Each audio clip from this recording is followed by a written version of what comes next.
শুধু দর্শক আসসালামু আলাইকুম ওয়া রাহমাতুল্লাহ, সকলকে স্বাগত জানাচ্ছি বিআর মাসুদ ব্লগের ইন্ডিয়া ভিসা রিলেটেড আরও একটা নতুন ব্লগে। শুধু দর্শক, আপনারা যারা ভারতীয় ভিসার জন্য অপেক্ষায় আছেন তাদের জন্য আসলে খুবই কঠিন সময় পার হচ্ছে, এতে কোনো সন্দেহ নাই। বিশেষ করে যারা মেডিকেল ভিসার জন্য অপেক্ষা করছেন তাদের জন্য এই সময়টা খুবই দুরূহ। হয়তোবা অনেকেরই অনেক ধরনের দুর্ঘটনা ঘটে যাওয়ারও সম্ভাবনা আছে। প্রতিদিন ইনবক্সে এই ধরনের মেসেজ পাচ্ছি, হোয়াটসঅ্যাপে পাচ্ছি, আবার কমেন্ট বক্সে অনেকের কমেন্ট শুনে আসলে চোখের পানি ধরে রাখাটাও কষ্টকর হয়ে যায়। তো এই মুহূর্তে ভারতের ভিসা নিয়ে যা চলতেছে, আসলে প্রতিদিনই কোনো না কোনো নতুন নিউজ আসতেছে, প্রতিদিনই কোনো না কোনো নতুন তথ্য আসতেছে। তবে আসলে যে ভারতীয় দাদাদের মন মর্জি কখন কোন দিকে থাকে এটাই আমরা এখন ঠিক মতো বুঝতে পারছি না। গেল বৃহস্পতিবার ঢাকা যমুনা ফিউচার পার্কে কিছু মানুষ আন্দোলন করেছিল। তাদের আন্দোলনটা ছিল অনেকটা যৌক্তিক, কারণ তারা বলছিল যে আমাদের পাসপোর্টগুলো আজ প্রায় 1.5 মাসের ওপর, 2 মাসের ওপর আটকে আছে। আমাদেরকে ভিসা তোমরা দিলে দাও, না দিলে না দাও, কিন্তু পাসপোর্টটা ফেরত দাও। এটাই ছিল তাদের মূল দাবি। এবং তারা বলছিল উই ওয়ান্ট পাসপোর্ট, আমরা পাসপোর্ট চাই। তো এটা নিয়ে আবার ভারতীয় মিডিয়াও অনেক মাইন্ড করেছে, ভারতের দাদাবাবুরাও হয়তো, কর্তাবাবুরাও হয়তো অনেক বেশি মাইন্ড করেছে। কিন্তু আমার কাছে মনে হয় এখানে মাইন্ড করার কিছু না। একটা ব্যক্তির পাসপোর্ট আপনি এইভাবে দিনের পর দিন ফেলিয়ে রাখবেন আপনার কাছে, আপনার মানে এই পাসপোর্ট নিয়ে তো অনেক মানুষের অনেক ধরনের কাজকর্ম আছে, তো সেগুলো তো করতে হবে আমাদেরকে। তো এই বিষয়গুলো তো আসলে তাদের বিবেচনায় রাখা উচিত ছিল, কিন্তু তারা সেটা রাখেনি। তো এই মুহূর্তে ভারতীয় দূতাবাস অর্থাৎ ভারতীয় হাইকমিশনের অধীনে যে সমস্ত আইভ্যাকগুলো আছে, এই আইভ্যাক থেকে মানে আইভ্যাক বিডি থেকে যে প্রাপ্ত তথ্যটা পেয়েছি আমরা, সেটা এখন আমি আপনাদেরকে স্ক্রিনে দেখাবো।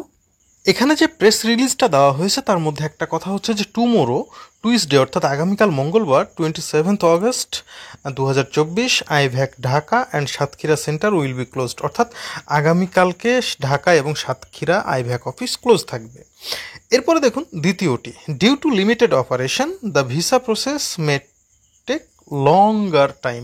অর্থাৎ যারা আপনারা ভিসা আবেদনপত্র ইতিমধ্যে জমা দিয়েছেন, ইতিমধ্যে বলতে এই গত মাসে জমা দিয়েছেন, তারপরে এই গণ্ডগোল বন্ধ হয়ে গেল, তাদের এই ভিসা প্রসেসিংটা আরও অনেক লম্বা টাইম লাগবে, এটাই বুঝিয়ে দিয়েছে তারা। এবং hence we are returning passport now and it will be reprocessed on operation resume. The applicant will be notify via SMS for resubmit his her passport. এখানে তারা যেটা বলতে চাচ্ছে যে এই লিমিটেড, অর্থাৎ তারা এখন যে লিমিটেড অপারেশন চালাচ্ছে, এই অপারেশানে কিন্তু এখন তারা মানে পাসপোর্ট ভিসা আপনাদেরকে দিতে পারছে না। এই ভিসা দিতে একটা সময় লাগবে, যার কারণে আপনাদের পাসপোর্টগুলো রিটার্ন দিয়ে দেওয়া হবে। এবং আপনাদের এই পাসপোর্টগুলো তখন আবার চাইবে যখন আপনার পাসপোর্টে ভিসা লাগানোর সময় হবে, হয়তোবা তার 1 সপ্তাহ আগে আপনাকে SMS করে দিবে, এবং সেই SMS পাওয়ার পরে আপনি আবার আপনার এই পাসপোর্টটা রিসাবমিট করবেন। এটাই এখানে বলা হচ্ছে। অর্থাৎ এখন যেটা বোঝা যাচ্ছে, বা আমি আজকেও যেটা আমি যোগাযোগ করেছিলাম ভারতেও, যে আসলে ঘটনাটা কি, তো আসলে বিষয়টা হচ্ছে যে তাদের যারা আধিকারিক আছে তারা এই বিষয়টা নিয়ে খুব উদ্গ্রীব, যে বাংলাদেশিরা আইভ্যাকের সামনে আন্দোলন করেছে বা হইহুল্লা করেছে, তাতে দাদাবাবুদের আসলে খুব মাইন্ডে লেগেছে বিষয়টা এরকমই।